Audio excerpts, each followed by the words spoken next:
عملنا ورقه الكبده وعملنا ورقه السجق، وجيت دور على ورقه اللحمه. بص الجمال، بص بص بص بص بص بص السوا، بطاطس دايبه دايبه. بص اللحمه، بص اللحمه تحفه. قعدت بالظبط ساعتين في الفرن.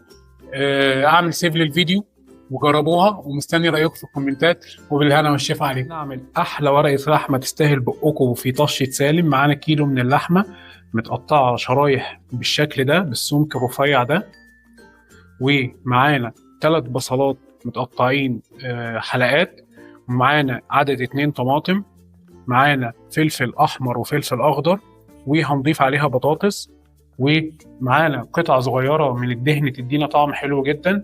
التوابل بتاعتنا 1.5 معلقة ملح، معلقه كزبره، معلقه فلفل اسود، نص معلقه 7 بهارات، نص معلقه سكر، ورق لورا، حبهان وقرنفل وقرفه، ورشه بسيطه من جوز الطيب. سهل وبسيط جدا. هنبدا نضيف على اللحمه بتاعتنا كل المكونات اللي معانا: البصل والطماطم، قطع الدهن، وهنضيف الفلفل الاخضر والاحمر، وهنضيف كل التوابل اللي معانا،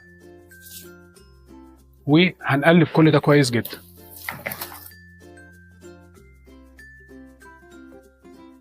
بالشكل ده كده. يلا بينا نقفل الفويل بتاعنا. دلوقتي هنبدأ نقفل ورقة اللحمة بتاعتنا. حطينا ورقة فويل بالطول، ورقة فويل بالعرض، وهنحط ورقة زبدة.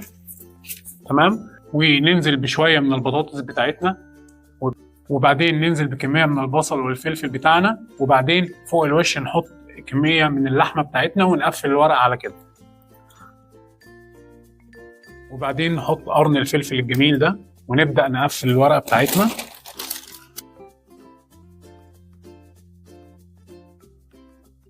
ودي كده ورقة اللحمة بتاعتنا. هندخلها الفرن في الرف اللي في النص على درجة حرارة 160 لمدة 1.5 ساعة، مش أقل من كده.